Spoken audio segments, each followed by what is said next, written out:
The defense calls this a perversion of science, crime labs turned crime factories, accusations that politics are trumping forensic science by escalating misdemeanor marijuana charges into felonies without proof. And it's torn one West Michigan family to pieces. A 6-year-old son taken away from his parents 14 months ago, in part because of a disputed felony. You decide what this lab report proves. Since September of last year, Max Lorenz has been cheated of these carefree moments with his son Dante.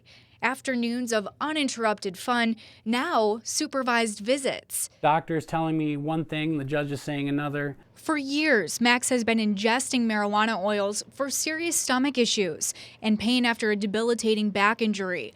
But during an unrelated emergency, a cop walked into his home finding a smudge of butane hash oil.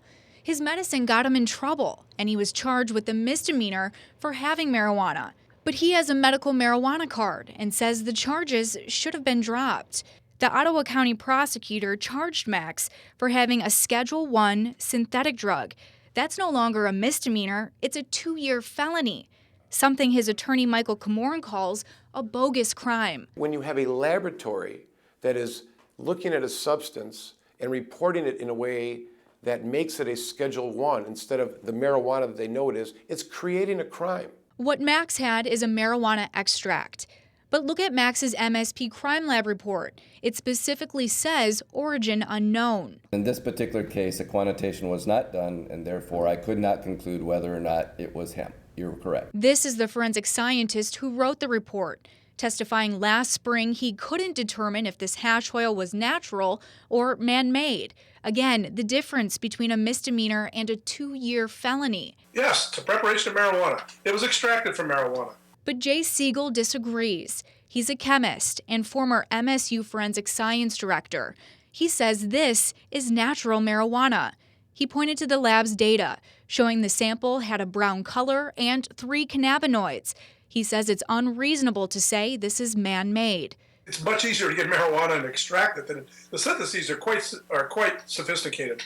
Then why are state police forensic scientists writing origin unknown on reports like this? The substance that we're talking about has always known and been reported from the lab as being marijuana. They know it.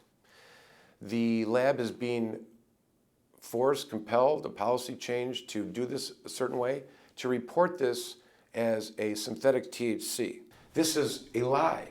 Camoran obtained months of emails since 2013 through the Freedom of Information Act.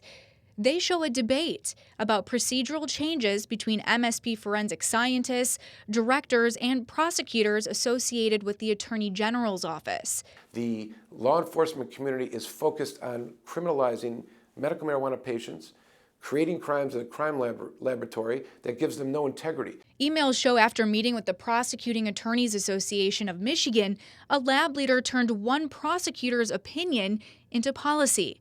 Ken Stecker, a prosecutor with the Attorney General's office, writes here, "That is my opinion. THC is a Schedule I drug regardless of where it comes from. But according to law, where the THC comes from does make a difference."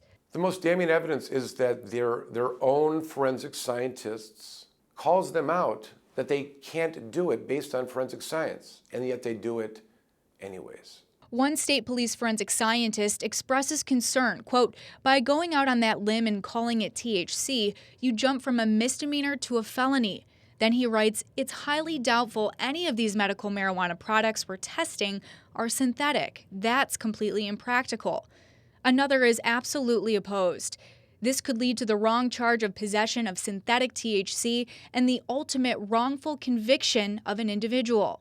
For the lab to continue this possible miscarriage of justice would be a huge black eye for the division and the department. You don't just call up the Attorney General's office and ask them what they think, because they're not scientists. John Collins served as the director of MSP Forensic Science from 2010 until he says he surprised the department with his resignation in 2012, in part because of these issues. In my experience, it was just a non-stop political game. Michigan State Police Public Affairs and the Prosecuting Attorneys Association of Michigan responded to Fox 17 deferring to each other. State Police Public Affairs said it's up to the prosecutors to charge crimes, and lab policy was changed to add the statement origin unknown when it's not possible to determine if THC comes from marijuana or is synthetic.